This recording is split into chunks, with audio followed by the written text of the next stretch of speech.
नमस्कार दोस्तों, मैं डॉक्टर ललित कुमार गंगेले अपने चैनल के एक और वीडियो में आप सबका बहुत बहुत स्वागत करता हूं। और दोस्तों, मेरा एनालिटिक्स मुझे बता रहा है कि लगभग 57% जो वीडियो में वॉच टाइम आ रहा है वो उन लोगों की तरफ से है जिनने चैनल को सब्सक्राइब ही नहीं करा है।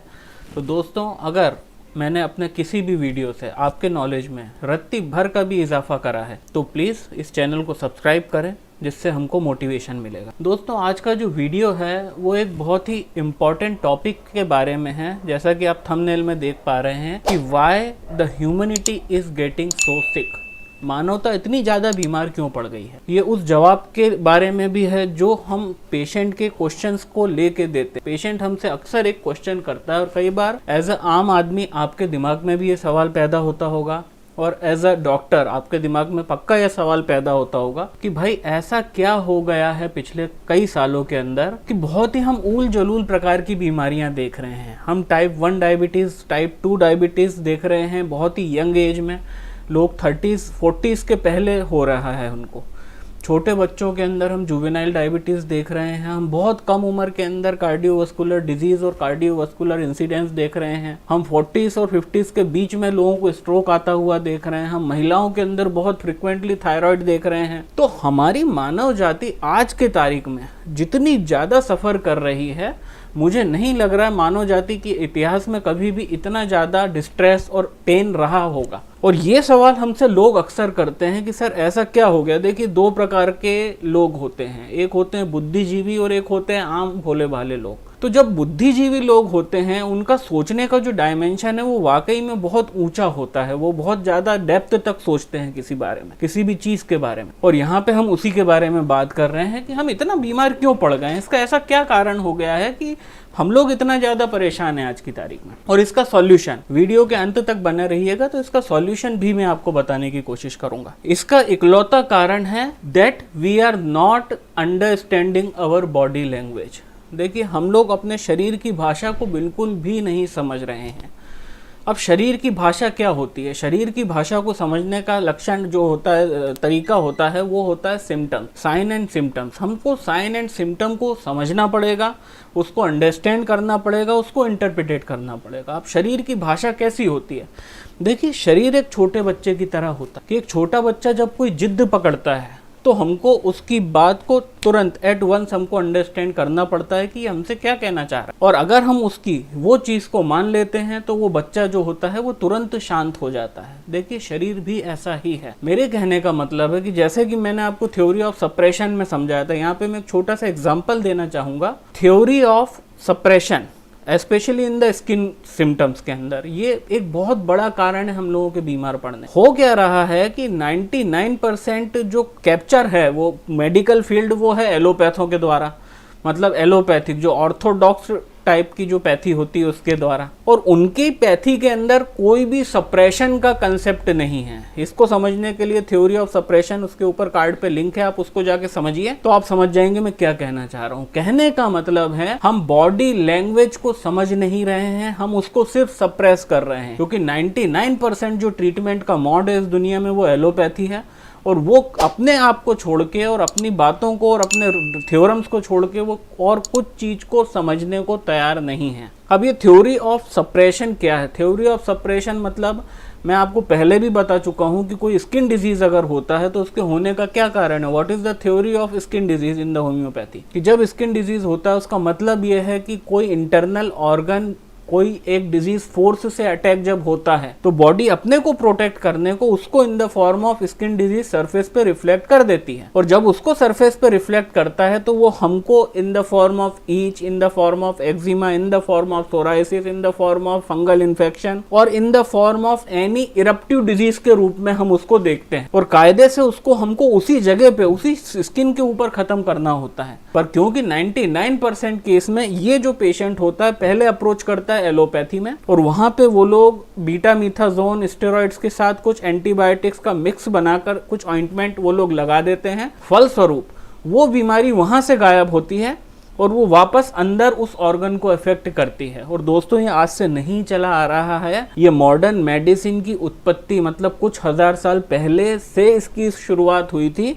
और जैसा कि हम सब जानते हैं कि मॉडर्न मेडिसिन के पहले ऑर्थोडॉक्स मेडिसिन चलती थी, उनकी जो प्रैक्टिसेस होती थी वो बहुत ही ज़्यादा पागलपन भरी होती थी कि अगर किसी को कहीं बर्निंग पेन होता है तो वो गर्म तार डाल देते थे। तो उनका ये मानना था कि ये जो तार है इसके पेन के कारण इसको natural pain of the disease realize नहीं होगा। वो लोग ब्लड लेटिंग करते थे in the case of hypertension. जब बीपी बढ़ता था तो वो कहीं सुरक्षित जगह से थोड़े से इंसिजन लगा के खून को बहा देते थे। उनका ये मानना था कि ये हाइपरटेंशन का ये इलाज है।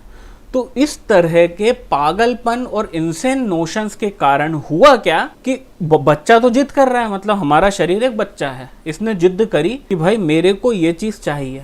आप वो नहीं समझेंगे, जब आप वो नहीं समझेंगे तो उसका जिद करने का जो मैग्नीट्यूड है वो बढ़ जाएगा, वो और ज़्यादा नाराज़ हो जाएगा, वो और ज़्यादा उग्र हो जाएगा। हमारा शरीर बिल्कुल यही करता है कि शरीर को बेसिकली कोई होम्योपैथिक मेडिसिन का रिक्वायरमेंट है for the perfect and rational cure of that skin disease, पर आपने वो दिया नहीं। आपने उसको दिया एलोपैथिक मोड ऑफ ट्रीटमेंट जिसमें उसको सप्रेस कर दिया गया। तो शरीर इसको कोई दूसरी भाषा में समझाने की कोशिश जरूर करेगा, पर आप तो समझ ही नहीं रहे हो ना, क्योंकि मॉडर्न मेडिसिन तो इक्विवेलेंट टू ब्लाइंड है। वो लोग अंधे के समान है, वो बिल्कुल कुछ नहीं देख रहे, कुछ कंसीडर नहीं कर रहे। तो वो शरीर क्या होगा कि वो उसको और दूसरी भाषा में बताने की कोशिश करेगा, पर अपन ने समझना ही नहीं है क्योंकि आपके पास वो विजन ही नहीं है। और दोस्तों यही जो सप्रेशन होता आ रहा है, इसी सप्रेशन ने ह्यूमन जीनोम के अंदर आज की तारीख में चेंजेस कर दिए। आप मेरी बात को समझने की कोशिश करिए कि आज से कुछ हजार साल पहले अगर अपन एक वंश की बात करें कि कोई एक परिवार है, कोई मिस्टर XYZ है आज की तारीख में, तो उनके कितने एंसिस्टर्स रहे होंगे, उनके दादाजी, उनके परदादा, उनके परदादा, उनके परदादा। तो एक्चुअली ये जो सप्रेशन चला आ रहा है, जो डिसेंड डाउन होता जा रहा है, तो इसके अंदर देखिए इवोल्यूशन हर चीज का हो रहा था। बॉडी आपको बड़े प्यार प्रेम से समझाने की कोशिश करती है कि बेटा ये चीज है, इसको सही कर दो,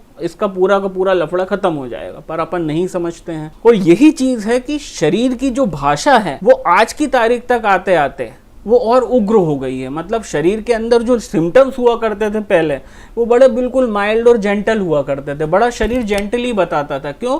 क्योंकि ऐसे लोग थे, तब इस चीज को समझने वाले लोग हुआ करते थे। अब आप पूछोगे होम्योपैथी के पहले ऐसी कौन सी पैथी थी जो रैशनली काम करती थी, क्योंकि होम्योपैथी तो 300-400 साल पहले आई है। तो वो जो पैथी हुआ करती थी वो थी आयुर्वेदा, वो क्लासिकल इंडियन आयुर्वेदा हुआ करता। और इसी क्लासिकल आयुर्वेदा का एक और वेरिएंट दुनिया में जो एग्जिस्ट कर रहा है आज भी, वो है चीन की पद्धति। चीन के अंदर, चीन ने आज तक अपने देश के अंदर कोई फॉरेन फार्मास्यूटिकल कंपनीज को एंट्री नहीं दी। चीन में आज भी जो इलाज होता है वो सो कॉल्ड वेदों के द्वारा होता है। वहाँ के जो डॉक्टर्स हैं वो जड़ी बूटियां प्रिस्क्राइब करते हैं। तो जो चीनी सभ्यता है वो बोलते हैं इस धरती पर सबसे पुरानी सभ्यता है। और यही वजह है कि चीन अलग अलग देशों की जमीन के ऊपर अपना दावा ठोकता है, क्योंकि कहीं ना कहीं उसके पास उसकी मेन्यू स्क्रिप्ट के अंदर ये बात है कि भाई ये जो है हमारा पार्ट हुआ करता था। मेरी बात आप समझ रहे हैं? तो जो इर्रेशनल ट्रीटमेंट हम लोग करते आ रहे हैं कई समय से, मतलब हजारों सालों से, उस ट्रीटमेंट ने क्या करा है, डिजीज को इवोल्यूट होने का मौका दे दिया। मतलब जो डिजीज हम आज देख रहे हैं वो हो सकता है कोई प्लेन स्किन डिजीज के फॉर्म में पैदा हुई हो कई सालों पहले, पर हमने उसको समझा नहीं। तो वो जो इवोल्यूशन उसने करा, तो इवोल्यूशन कहाँ होता है? देखिए इवोल्यूशन जेनेटिक कोड के ऊपर होता है। तो अगर जेनेटिक कोड के ऊपर मानवता का इवोल्यूशन हो रहा है तो उस जेनेटिक कोड के ऊपर ही बीमारियां एनकोडेड हैं, क्योंकि ईश्वर ने हमारे अंदर एक टाइम बम पैदा करके हमको धरती पे भेजते हैं। जब भी एक मानव जन्म लेता है उसी समय से उसकी एक उल्टी गिनती चालू हो जाती है कि that person is going to die after 70 years. तो जो उल्टी गिनती चल रही है, तो वो उल्टी गिनती कैसे आई? हम लोग मॉर्टल क्यों हो गए? हम लोग इमॉर्टल क्यों नहीं है? हम लोग अमर क्यों नहीं है? हम लोग मॉर्टल इसलिए हैं क्योंकि हमारे जेनेटिक कोड के अंदर बीमारी का कोड हमेशा से रहा है, जब से हम लोग पैदा हुए हैं। हाँ, इसका मॉडिफिकेशन अलग अलग टाइम में अलग अलग रूप में होता था। तो